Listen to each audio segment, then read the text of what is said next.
안녕하세요. 홀가분한 마음으로 인사를 드리는 저는 40대 초반의 여자예요. 여러분은 혹시 인생에서 드라마틱한 일을 겪어보신 적이 있으신가요? 그런 일을 겪으셨다면 혹시 어떤 종류의 일을 겪으셨으려나요? 사랑에 관해서 아니면 라이벌? 저는 제가 살면서 그런 드라마틱한 순간에 놓일 거라고 단 한 번도 생각해 보지 않았던 사람이었거든요. 사람 일 한 치 앞도 모른다고 정말 상상조차 하지 못했던 일을 제가 겪었습니다. 그 어마어마한 일에 저 혼자만 안고 있을 수 없어 이렇게 용기를 내어 사연을 보내게 되었어요. 사연을 보내면서 기대하는 바가 있다면 내 안의 상처가 사연과 함께 훌훌 날아가 버렸으면 하는 그런 바람을 가져보면서 말이죠. 그럼 상처와 함께 날아가 줄 저의 이야기를 들려드릴게요. 그대의 연예인이 되어 평생을 웃게 해줄게요. 여러분, 강남 스타일로 세계적인 스타가 된 가수 싸이의 노래 연예인이라고 아시나요? 그 노래 가사에 나오는 것처럼 제 주변에는 마치 연예인이라도 된 양 활보하며 살았던 사람이 있었어요. 그건 다름 아닌 와, 진짜로 인사를 갔는데 머리색이 그랬다고? 심지어 그런데도 너를 데려갔다고? 너 시어머니 제대로 만났다. 제대로 만났어. 와, 세상에 이런 일이 제보해야 하는 거 아니니? 그러게나 말이야. 나 진짜 살다 살다 그런 어른은 또 처음 봤다니까? 그런 시어머니를 내가 잘 적응할 수 있을지 그게 걱정이야. 네, 맞습니다. 저의 시어머니. 그 당시에는 저한테 예비 시어머니였던 그분은 아주 요란한 분이었어요. 저의 시어머니는 말 그대로 엄청난 사람이었어요. 제가 결혼을 하기 전 예비 시어머니한테 처음으로 인사를 갔던 때가 저는 아직도 생생히 기억이 난답니다. 제가 결혼한 지 16년 차가 되었거든요. 지금도 어른들을 위한 콜라텍이라는 게 활발하게 영업 중이기는 하다만 16년 전에는 더더욱 활발하게 운영되고 있었어요. 원래 각 지역마다 콜라텍이나 무도회장이 모여 있는 곳들이 많잖아요. 그쪽이 당시 저의 예비 시어머니가 살던 집이 있는 곳이었죠. 사실 뭐 사람 사는 게 다 거기서 거기고 어느 지역에 사는 게 중요한 건 아니잖아요. 더군다나 저는 그런 게 아예 상관없는 사람이었어요. 속된 말로 뭐 38선 넘어가는 것만 아니면 다 괜찮은 거였으니까요. 그런데 인사를 드리러 가기 전부터 당시 저의 남자친구였던 제 남편이 저한테 계속 같은 말을 반복하는 거예요. 가서 우리 엄마가 하는 말 그냥 다 흘려 들어. 엄마가 어디 구경시켜 준다고 해도 괜찮다고 하고. 알겠지? 절대 구경 가고 싶다는 그런 말 하지 마. 내가 무슨 어린애도 아니고 뭘 그렇게 걱정을 하고 그래. 무슨 나폴리탄 괴담도 아니고 저 말을 계속 하더라니까요. 전 혹여나 제가 불편한데 예비 시어머니가 저한테 부담을 줄까 싶어 자기가 일일이 다 차단하려고 하는 건 줄 알았어요. 남자친구 입장에서는 그럴 수 있는 일이니까요. 별로 대수롭지 않게 생각했었던 거죠. 하지만 예비 시어머니를 만나러 갔던 그날, 저는 남자친구가 왜 그렇게 저한테 주의를 줬는지 알 수 있었어요. 어머나, 우리 아들내미가 드디어 여자를 데리고 왔네. 나는 얘가 남자 좋아하는 줄 알고 얼마나 걱정을 했는지 몰라. 네? 남자요? 엄마, 대체 무슨 소리를 하는 거야? 뭐가 이놈아. 그럴 만도 하지. 네가 집에 여자를 한번 데리고 온 적이 없어서 말이야. 나는 이 나이에도 연애 사업 활발히 하는데 얘는요. 애가 인생을 즐길 줄 몰라. 우선 만나서 반가워요. 차분하고 묵묵한 남자친구와 달리 예비 시어머니는 에너지가 저기 하늘 끝까지 차 있는 사람 같았어요. 엄청난 하이톤 보랏빛 머리, 화려한 옷차림까지. 예사롭지 않은 사람이라는 걸 단번에 느낄 수 있었죠. 그러면서 예비 시어머니는 결혼이야 뭐 너희들 둘이 좋아서 하는 거니 알아서 하라고 하더라고요. 자기는 아들 앞길 막을 생각 없다면서 말이죠. 이거 의외로 쉽게 진행된다. 다행이다 하고 안심을 하고 있었어요. 그러다 보니 제가 남자친구가 이전에 저한테 주의사항이라고 연신 이야기했던 걸 제가 까먹고 만 것이었죠. 예비 시어머니는 그 틈새를 제대로 노렸고요. 그럼 우리 며느리 밥 먹었으니까 나랑 몸이나 좀 풀러 가볼래? 몸이요? 몸을 어디서 풀어요? 내가 이 동네에서 유명 인사야. 유명 인사 며느리면은 동네 사람들한테 인사도 하고 그래야지. 예비 시어머니의 제안에 저는 얼떨결에 알겠다고 했어요. 남자친구는 거기를 왜 데려가냐고 했는데 자기도 날이 날인지라 격하게 예비 시어머니를 말리지는 못한 거였죠. 그렇게 저는 보랏빛 머리를 찰랑거리며 딱 붙는 검정 반짝이 옷을 입은 예비 시어머니를 따라 생전 처음 무도회장이라는 곳을 가보게 되었어요. 나이트와는 전혀 다른 개념이었죠. 당신이 동네 유명 인사라고 스스로 지칭하던 예비 시어머니의 말대로 정말로 무슨 연예인 등장하듯이 예비 시어머니가 한 걸음 뗄 때마다 사람들이 예비 시어머니를 다 알아보고 인사를 하더라고요. 여기서 특이점이라면 남자분들만 인사를 했다는 점, 그 점이죠. 아이고 송여사, 오늘은 이쁜 딸이랑 같이 나온 거야? 어머머, 딸은 무슨, 우리 예비 며느리, 우리 아들 결혼할 아가씨잖아요. 우리 아들 결혼할 때 와서 축의금 두둑이 해주고 가야 해요. 알겠죠, 오라버니? 그럼 송여사 집안일인데 당연히 내가 그 정도는 해야지. 오늘은 얼마나 있다가 갈 거야? 요즘 친구들 말을 빌려오자면 예비 시어머니는 그 동네에서 꽤나 인싸인 것 같았어요. 인싸라는 게 엄청나게 인기 있는 사람을 칭하더라고요. 예비 시어머니는 인싸 그 자체였어요. 특히 동네 아저씨들한테 말이에요. 그 모습을 보면서 남자친구 표정은 좋지 않았다만 저는 활발한 예비 시어머니의 모습이 밉게 보이지만은 않았죠. 어머님이 너무 외향적이라서 나한테 그렇게 주의하라고 했던 거야? 나는 또 뭐라고. 나도 외향적이잖아, 나도. 자기도 참 걱정도 팔자다. 그래, 뭐 자기가 그렇게 생각하면 다행인데. 그렇게 생각하면이라니 아니라 오빠가 봐봐, 어머니 얼마나 잘 어울리셔. 저는 단순히 너무나 외향적인 예비 시어머니한테 제가 지칠까 봐 남자친구가 계속 걱정하는 줄로만 알았던 거예요. 하지만 제가 내뱉은 말이 끝나기가 무섭게 바로 일이 터져버렸죠. 남자친구가 그렇게나 걱정했던 그 일이 말이에요. 정말 순식간에 일어났던 일이라 말릴 새도 없었어요. 아이고 사람 잡네. 야야 이거나. 야, 이 꽃뱀 같은 년아. 어디서 그 나이 처먹고 할 짓이 없어서 남의 남편이랑 놀아나. 너 우리 집 그 정신 나간 놈한테 가져간 내 돈 내놔. 내 돈 내놓으라고. 순식간에 벌어진 일은 자자들 기미가 보이지 않았어요. 예비 시어머니가 마치 연예인이 시상식 등장하듯 화려하게 등장해서 인사를 하고 다니는데 갑자기 웬 아주머니가 달려들어서 예비 시어머니의 그 찰랑이는 보랏빛 머리칼을 쥐어 뜯기 시작한 거였죠. 순식간에 시상식의 분위기에서 길싸움이 된 거예요. 그뿐이게요.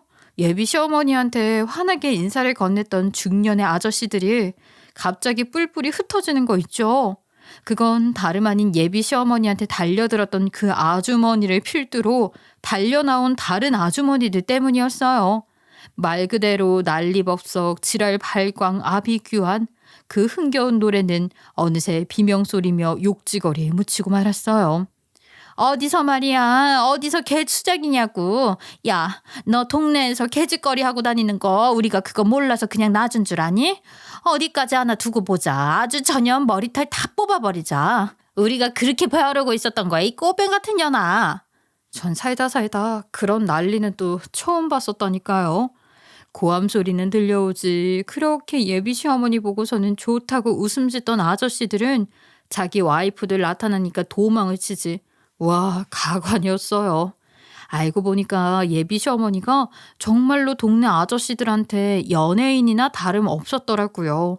하지만 좀 안 좋은 연예인? 그런 상황이었죠. 예비 시어머니한테 아주머니들이 달려들어 머리를 뜯어버린다고 악을 쓰던 건 예비 시어머니가 많은 중년의 아저씨들에게 오빠라고 하면서 돈을 뜯어냈기 때문이었어요. 그런데 그 와중에 예비 시어머니가 한 말이 아주 명언이었네요. 이거나 내가 니년들 남편들한테 돈 갖고 오라고 한 적 없거든. 니년들 서방놈들이 알아서 갖다 바친 거야. 이거 왜 이래? 그게 억울해? 그러면 니년들도 좀 꾸미지 그랬니? 어? 예쁜 게 죄야? 죄냐고. 와, 정말 대박이지 않나요? 저런 말을 입 밖으로 꺼낼 수가 있다니. 남자친구 표정을 보는데 그 사람 얼굴에서 온갖 절망이 다 느껴졌어요. 정말 절망적이었죠. 그제야 저 사람이 왜 예비 시어머니한테 저를 데려가는 걸 그렇게 꺼려했는지 알겠더군요. 결국 그날 처음 인사를 하러 가고 처음 무도회장을 가보고 처음 경찰서도 가봤어요. 정말 많은 경험을 했죠. 그 경험을 결혼을 하고 나서 더욱더 버라이어티하게 겪었다는 게 가장 큰 요점이랍니다. 끊이질 않는 것 같았어요. 어머니, 이건 정말 아니죠. 아니, 어떻게 다른 사람도 아니고 어머니 아들한테 사기를 치게 그대로 두실 수가 있어요? 이건 아닌 거죠. 저 당장에 경찰에 신고할 거니까 그런 줄 아세요? 얘, 너 지금 뭐라고 했어? 경찰에 신고를 해? 아니, 너 미쳤니? 이게 어디서 달린 주둥이라고 말을 함부로 해? 신고를 왜 해? 네가 신고를 왜 하냐고. 할만하니까 하는 거 아니겠어요? 저 이번에 어머니한테 정말 너무 많이 실망했어요. 다른 것도 아니고 어떻게 그런 걸로. 됐어요. 제가 알아서 할 테니 신경 끄세요. 시어머니와 저의 관계는 정말 좋지 않았어요. 물론 저뿐만 아니라 남편과 시어머니 사이도 좋지 않았죠. 결혼하고 나서 시어머니와 저희 부부는 꽤 먼 거리를 두고 서로 떨어져 살았기에 자주 볼 일이 없었어요. 하지만 세상이 좋아져서 핸드폰도 있고 인터넷도 있고 하니 거리는 중요한 게 아닌 게 된 상황이었죠. 어쨌든 앞서서 벌어졌던 상황을 여러분도 보셨겠지만 시어머니는 남자 문제가 좀 복잡했던 사람이었어요. 유별나게 말이에요. 저희 부부가 결혼할 때 혼주석에 앉았던 남자친구분과는 1년 만에 헤어지셨고 그 뒤로 꽤나 여러 남자를 만나셨답니다. 그러다 고추장 마냥 머리를 빨갛게 염색한 중년의 아저씨와 꽤 오래 만나더라고요. 그래요. 만나는 건 좋다 이거예요. 그런데 만나도 왜 그런 개차반 같은 인간을 만나냐 이거죠. 하여간 그 고추장 대가리 아저씨 정말 별로였어요. 저한테도 얼마나 느끼하게 굴었는지 몰라요. 아, 내가 몇 년만 좀 늦게 태어났어도 말이야. 우리 송여사 며느리 같은 참하디 참한 여자 만나서 마음 잡고 살았을 텐데 말이지. 아쉽다 아쉬워. 어머, 오라버니 말 그렇게 할 거예요? 나 너무 서운해지려고 하네. 내가 젊을 때는 우리 며느리보다 훨씬 인물 났었어. 그러니까 나이 들어서도 이 정도인 거지. 오라버니는 나만 바라봐야 해. 알지? 아이고 질투하는 거야? 어? 어? 나야 우리 송여사뿐이지. 아우, 그레스는 지금도 저랑 남편 앉혀놓고 저런 역겨운 소리를 해대던 그 모습이 떠올라 소름이 끼치네요. 저런 식으로 은근히 좀 뭔 줄 아시죠? 저런 식으로 능글맞게 농담이랍시고 애매한 말하는 그런 사람들이 있잖아요. 그래서 저희 남편이 몇 번이나 경고를 주기도 했었어요. 그 과정에서 저희 부부와 시어머니가 더 멀어졌죠. 그런데 그 고추장 대가리가 나타나고서 일이 정말 끊이지 않았어요. 세상에나 하다 그 인간이 저희 남편한테 사기를 쳤던 거 있죠. 지금으로 치면 보이스피싱 같은 방식으로 말이에요. 에이, 너희 여행하고 있을 텐데 정말 미안하다. 그런데 상황이 너무 좋지가 않아서 말이야. 정말 미안해. 그 고추장 대가리가 저희 남편한테 거짓말을 쳤던 거였어요. 그것도 아주 치밀하게 말이죠. 그때는 저희 부부가 결혼 기념일을 맞이해서 일본으로 여행을 가 있던 때였어요. 재밌게 잘 놀고 있는데 시어머니 남자친구한테서 연락이 온 거죠. 그 고추장 대가리한테서 말이에요. 비싼 해외 연락망으로 연락을 해올 정도면 무슨 일이 있는 것일 것 같아 전화를 받았어요. 그런데 수화기 너머로 시어머니 남자친구가 잔뜩 울먹이는 목소리로 이야기를 하더라고요. 아이 정말 미안하다. 그런데 사람은 살려야지. 송여사 당장 수술 들어가야 한다고 하더라고. 그런데 나나 너희 엄마나 뭐 카드라도 있어야 하는데 둘 다 그런 게 없어. 그래서 내가 너한테 전화한 거야. 그 고추장 아저씨가 남편한테 전한 상황은 이러했죠. 저희 시어머니가 지금 사고를 당했는데 급하게 수술을 해야 한다고 한시가 급하다고 말이에요.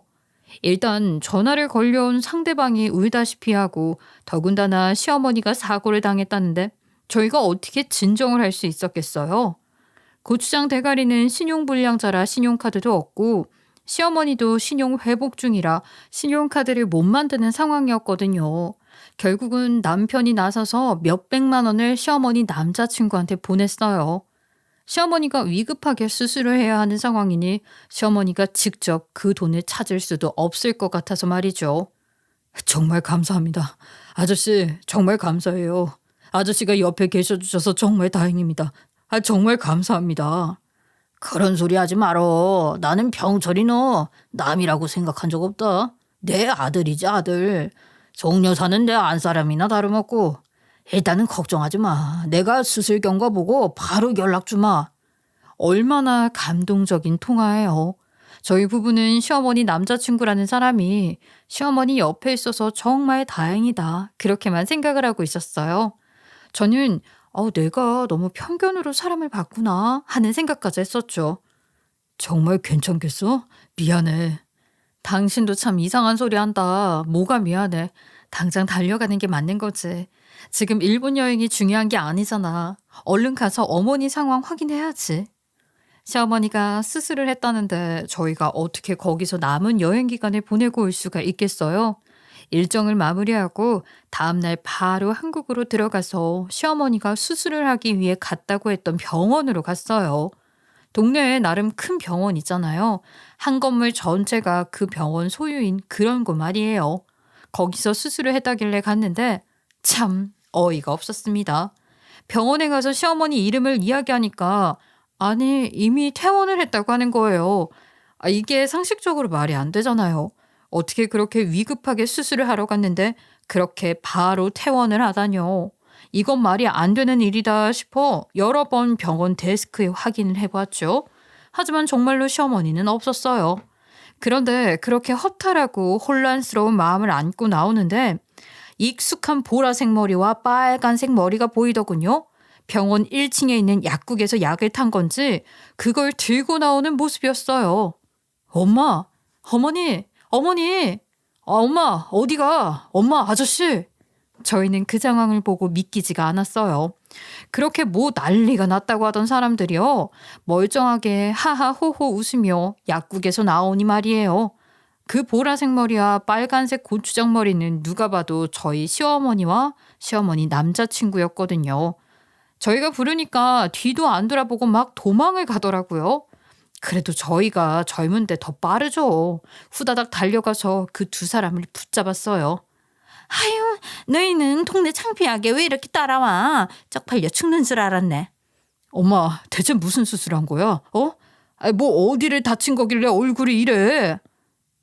어머니, 혹시 쌍꺼풀 수술하셨어요? 그래요. 시어머니가 수술을 하기는 했더라고요. 무슨 수술을 했냐고요? 쌍꺼풀 수술이요. 그걸 했더라고요. 요즘도 그런지는 몰라도 예전에는 안과에서도 쌍꺼풀 수술 많이 해줬잖아요. 성형외과보다 훨씬 싸게 말이에요. 제 친구도 어릴 때 30만 원인가 주고 안과에서 쌍꺼풀 수술을 했었죠. 어쨌든 그런데 이상하잖아요. 쌍꺼풀 수술을 하는데 위급하다고 난리를 치고 몇백만 원을 가져갔다? 여러분도 기억하시죠? 시어머니 남자친구라는 인간이 저희 부부한테서 뜯어갔던 그 몇백만 원 말이에요. 대충 상황 파악이 된 저희 부부는 버럭 화를 냈어요. 저는 다리에 힘까지 풀려서 털썩 주저앉았죠. 아저씨, 그 돈 어딨어요? 그 돈 어디냐고요? 고작 쌍꺼풀 수술 하나 하는데 저희한테 그 난리를 친 거예요. 이게 위급한 상황이에요? 대체 뭐가 위급한 건데요? 얘기나 좀 해봐요. 예? 왜 위급하지? 사람마다 그 기준이 다른 것뿐이지. 너는 어떻게 생각하는지 몰라도 나는 우리 송 여사가 속눈썹 계속 찔려서 아파하는 거 보는 게 괴로웠어. 그게 얼마나 위급한 상황이야. 무슨 궤변을 저리도 장황하게 늘어놓는 건지 어떻게 사람 목숨 가지고 그렇게 말도 안 되는 거짓말을 할 수 있는 거냐고 남편은 더욱 크게 화를 냈어요. 그랬더니만 시어머니가 더 버럭하더라고요. 내가 수술한 거 맞잖아. 내가 수술을 안 했으면 몰라. 그리고 우리 오빠가 내가 쌍수하는 것도 마치 안 깨어날까 봐 무서워서 울었나 본데 너희는 그 마음 예쁘게 못 보고 뭐 사기꾼? 너희 어쩌면은 이러니? 이래서 아들 자식 키워봤자 소용없다고 하는 거야. 지 엄마가 속눈썹 찔려서 아파하는 게 얼마나 힘들고 고통스러운지 모르고 이딴 싹 수 없는 소리나 하냐고. 말이 안 통하더라고요. 솔직히 저는 저기서 이미 시어머니한테 마음 다 떴었어요. 결혼한 지 2년 만에 말이에요. 남편은 오죽했겠어요? 제가 시어머니를 알기 전부터 훨씬 그 이전부터 자기 엄마를 얼마나 설득하고 이해해 보려고 했겠냐고요. 어머머, 이 자식이 이거 미쳤나? 너 그 손 안 나? 지금 뭐 하는 거야? 그 손 안 놓냐고. 어머머머머. 이거 놔. 너 이거 폭행이야. 어? 폭행이라고. 폭행? 참, 폭행 같은 소리 하네. 그래, 그럼 나랑 이대로 경찰서 가서 서로 각자 이야기하면 되겠네. 아저씨는 나 폭행죄를 신고하고, 나는 아저씨 사기죄를 신고하고, 그러면 딱 맞아 떨어지겠네. 어디 한번 가봅시다. 결국은 그날 남편이 앞장서서 시어머니 남자친구 뒷목 끌고서 경찰서로 갔어요. 경찰서로 가는 것도 차 타고 간 것도 아니고요. 횡단보도 건너편에 있던 경찰서 가는 거라 걸어가며 그 실갱이를 했네요. 나중에 가서는 지구대에서 저희 모습을 본 것인지 경찰 2분이 달려나와 저희 상황을 중재했어요. 길거리에서 말이에요. 그렇게 요란 법석을 떨며 도착한 경찰서에서도 상황은 크게 달라지지 않았죠. 사실 뭐 경찰서에서도 딱히 해줄 수 있는 건 없었으니까요. 아이, 경찰관님, 이 녀석 이거 아주 못된 녀석이에요. 지 새아버지 될 사람을 갖다가 이렇게 멱살을 잡아서 끌고 말이죠. 저 고소할게요. 이 사람 사기죄로 고소할 수 있죠? 저한테 계좌이체한 내역도 있거든요. 남편은 그 자리에서 고소를 하겠다고 했어요. 그러니까 뻔뻔하게 굴던 시어머니랑 시어머니 남자친구도 주춤하더라고요. 정말로 저희 남편이 자기네들이 한 짓을 가지고 어떻게 할 거라고는 생각을 못 했었나 봐요. 증거도 없는데 무슨 고소를 할 거냐 하길래 남편이 이야기했죠. 원래 사기죄는 한 끗 차이인 건 몰라요? 우리 문자 주고받은 것도 있고 내가 그쪽한테 돈 보낸 내역도 있는데 당연히 증거야 차고 넘치지. 남편 말 틀린 거 아니죠.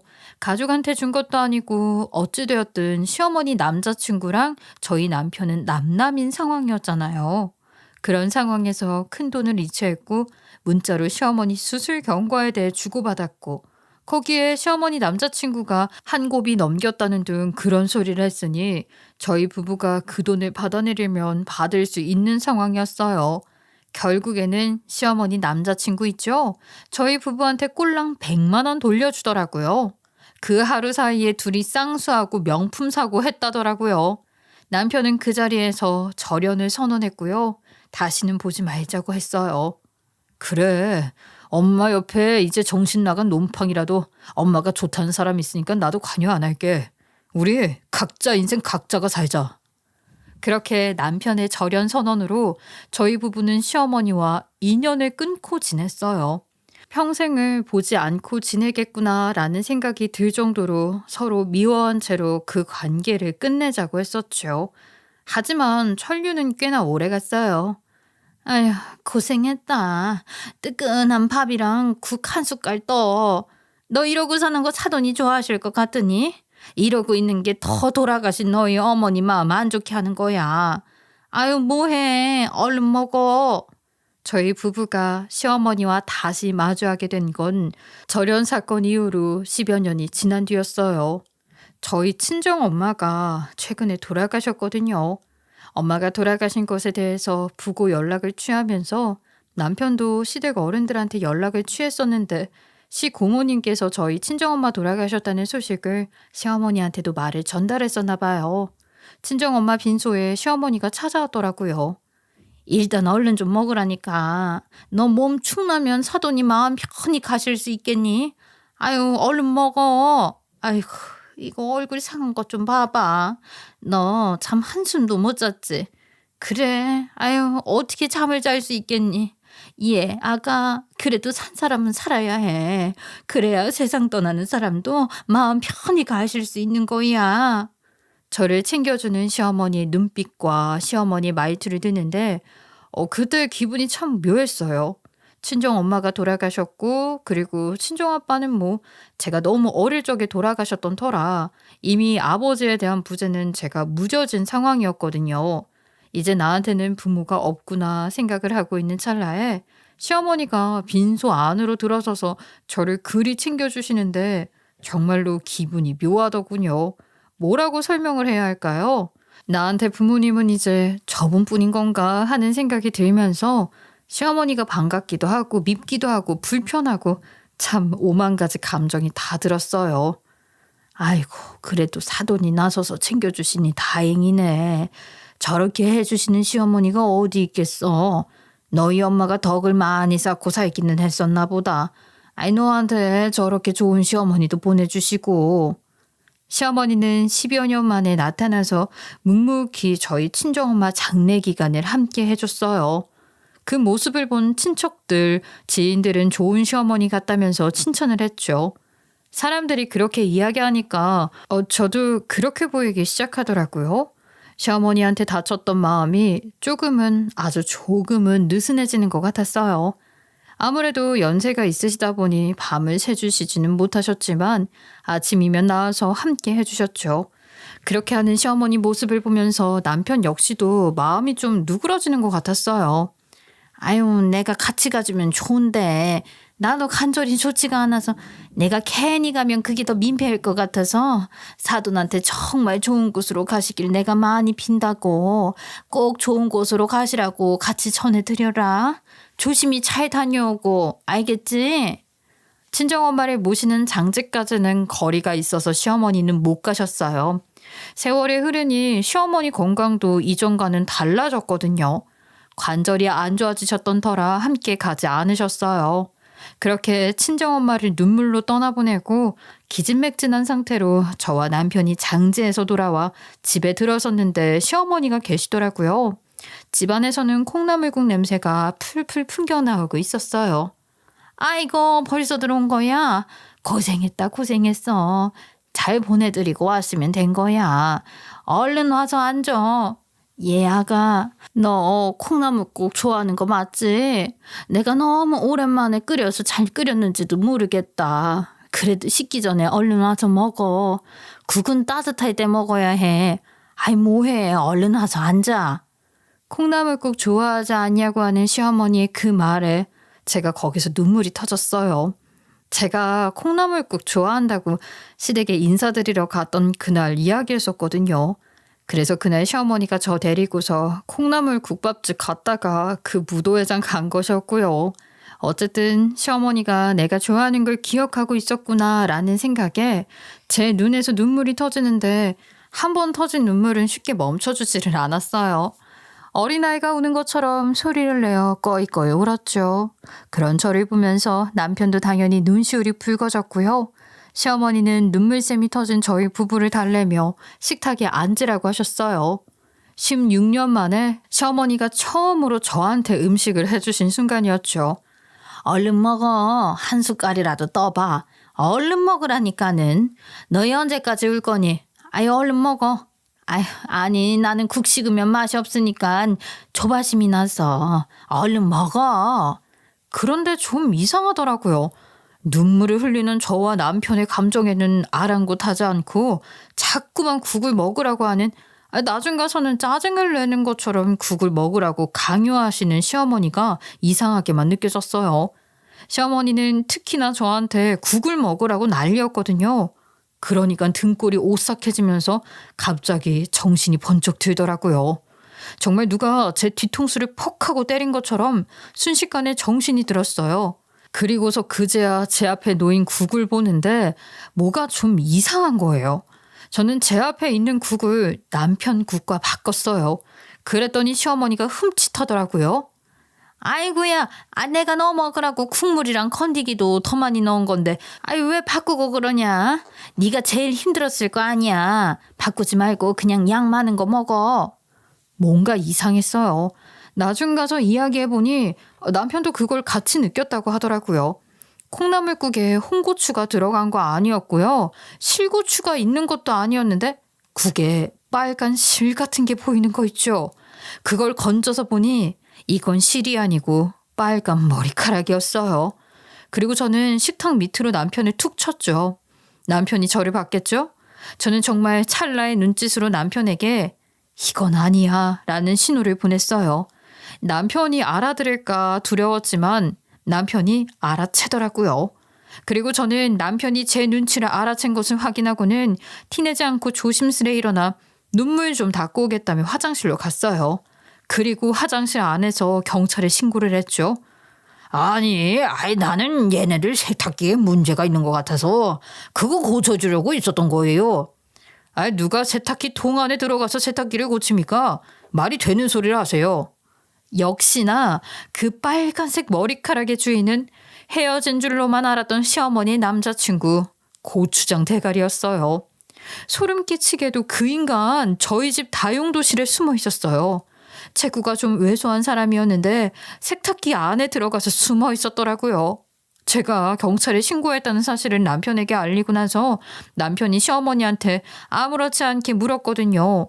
거기서 시어머니가 연기를 끝까지 하지 못하고 들키고 만 거예요. 그 빨간 머리 아저씨는 어딨어? 뭐? 얘가 지금 무슨 소리를 하는 거야? 나 그 인간이랑 헤어진 지가 언젠데 아직도 그 인간 얘기를 하니. 내가 헤어졌으니까 사돈 장례식에도 나 혼자 간 거지. 안 그래?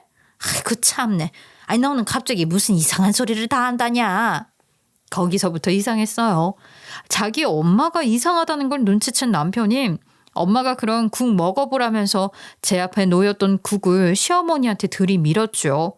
그랬더니만 시어머니가 싫다고 거절을 하다가 그 국그릇을 밀어버리며 국그릇을 깨트린 거예요. 그때 남편이랑 제가 정확히 알아챈 거죠. 이건 먹으면 안 되는 거였다 하고 말이에요. 당신 현관 막어. 지금부터 이 집에서 아무도 못 나가. 얘가 지금 뭐 하는 거야? 너희들 지금 뭐 하니? 응? 너희 뭐 정신이 어떻게 된 거야? 먹으라는 국은 안 먹고 왜 난리들이니? 거기는 왜 가? 아우 내가 정말 미치겠네. 그때부터 저는 현관문을 막아서고 서 있었고 남편은 집안을 다 뒤졌어요. 그러다 남편이 다용도실로 향했고 남편 바지가랑이를 붙잡고 매달리는 시어머니를 밀쳐내고서 남편은 그 고추장 대가리를 찾아낸 거죠. 저희 집 세탁기에 숨어있던 시어머니 남자친구를 말이에요. 경찰이 오고 나서 시어머니와 시어머니 남자친구를 데리고 저희 부부는 또다시 경찰서로 향했어요. 참네. 제 인생에서 경찰서를 그렇게 자주 가게 될 거라고는 저는 생각도 못했다니까요. 어떻게 된 게 시어머니를 만날 때마다 경찰서를 갔던 것 같아요. 아무튼 경찰서에 가서도 시어머니와 시어머니 남자친구는 자기들이 벌이려고 한 짓에 대해서 발뺌을 했어요. 아니 얘네들이 내가 연애하는 걸 하도 싫어하니까 그냥 없다고 한 거예요. 내가 뭐 다른 뜻이 있어서 그랬겠어요? 경찰관님도 연애할 거 아니에요. 애인이랑 한시도 떨어져 있기 싫고 뭐 그러잖아. 응? 그래요. 우리가 연애를 좀 오래 했어요. 서로 얼마나 좋아하면 그렇게 오래 연애를 하겠어. 그것도 이 나이에. 그런데 저 녀석이 나를 좀 안 좋아해요. 우리가 좀 그럴 일이 있었거든. 그래도 그렇지 자기 엄마가 좋다고 만나는 남잔데 이렇게 일을 크게 만드네요. 시어머니도 시어머니 남자친구도 그곳에 와서도 거짓말을 하더라고요. 그러면서 자기네들의 사랑이 마치 엄청나게 대단하고 숭고한 것처럼 포장을 하려고 했어요. 그런 개소리를 하는 그 인간들의 말을 묵묵히 듣고 있던 남편은 시어머니와 시어머니 남자친구가 하는 말에 대해 어떠한 대꾸도 하지 않은 채로 있다가 경찰관한테 핸드폰을 내밀었더군요. 그리고 남편이 내민 핸드폰을 들여다보던 경찰은 파출소에서 이 문제를 해결할 게 아닌 것 같다면서 이 사건은 경찰서로 넘어가야 한다고 이야기했어요. 그리고 곧바로 경찰서로 연락을 취하더라고요. 아니 이게 왜 여기서 해결할 일이 아니에요? 지금 어디다가 전화를 하는 거예요? 아이고 참네 나 정말 미치겠네.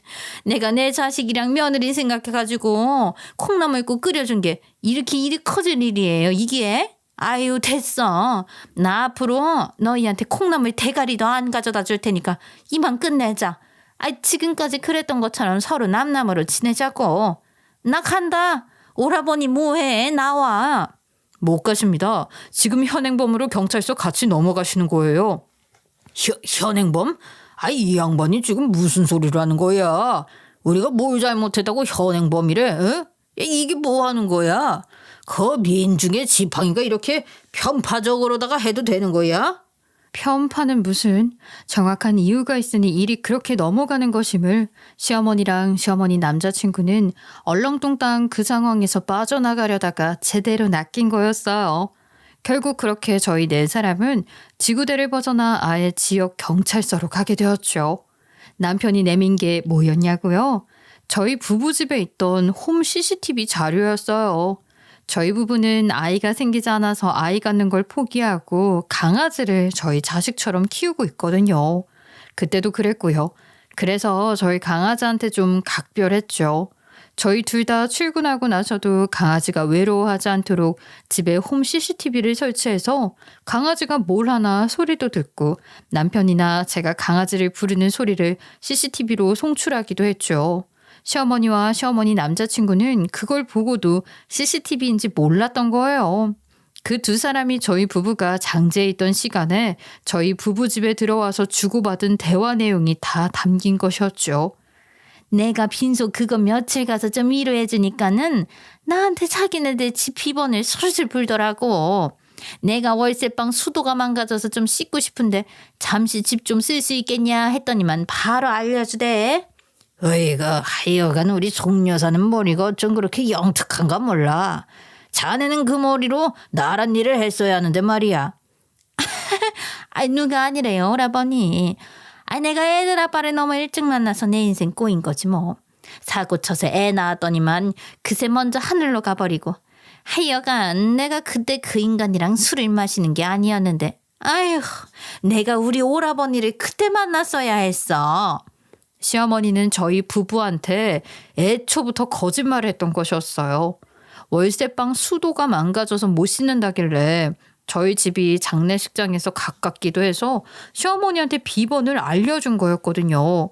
편하게 씻고 가시라고 말이에요. 그런데 그 여자가 다 악용을 한 거였던 거 있죠? 사람 마음 가지고 자기네들 이익 취하려고 했던 겁니다. 그러면서 대화 내용을 듣는데 돌아가신 저희 친정엄마가 저를 구해준 건 아닐까 싶었어요. 등골이 오싹하고 소름이 돋았던 게 저희 엄마가 저한테 준 신호가 아니었나 싶었죠. 며느리 엄마가 돈이 어마어마하거든. 땅 부자야, 땅 부자. 더군다나 자식이라고는 걔 하나인데 당연히 걔한테 다 주지 않았겠어? 아이, 그러니까 거기서 돈 좀 갖고 오자 이거야. 오라버니, 그럼 우리도 어디 가서 작은 원룸 건물 하나 지어서 월세 받아 먹으면서 우리 큰 소리 치면서 살 수 있다니까. 아이고, 너무 좋지. 지하에 무도회장 하나 탁 만들까? 응? 거기서 송여사랑 나랑 사람들 교습도 좀 해주고 말이야. 아주 김칫국은 항아리째 들이키더군요. 결론적으로 이야기하면 시어머니는 저와 남편의 국에 잠이 잘 오게 하는 성분을 탄 거였어요. 특히나 제 것에 더 많이요. 그 국을 마시고 나서 저랑 남편이 잠이 들면 저희 친정엄마가 남겨둔 유언장을 고치려고 했었나 봐요. 저거는 똑똑한 게 아니라 멍청한 거죠. 유언장이 무슨 받아쓰기 시험도 아니고 줄 찍찍 긋고 고친다고 그 내용 그대로 되냐고요. 누가 봐도 고친 게 티가 나는데 말이죠. 결국에는 모든 증거가 다 잡혀버렸고 시어머니와 시어머니 남자친구는 그 자리에서 구속이 되었어요. 그런데 더 웃긴 게 뭔 줄 아세요?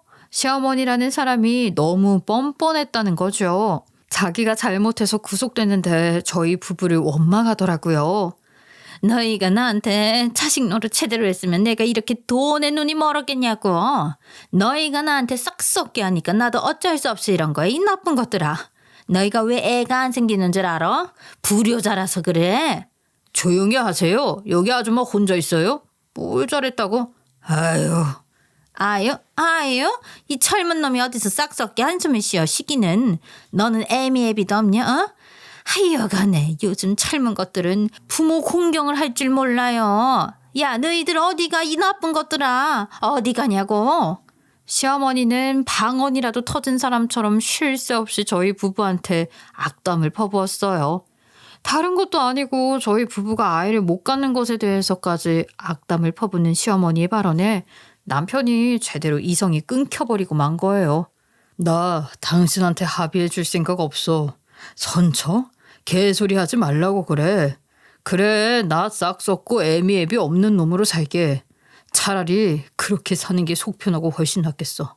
엄마 정말 이러는 거 아니야. 사람 마음 가지고 이렇게 하는 거 아니지? 형사님, 저 사람들이요. 무조건 실형받게 해 주십시오.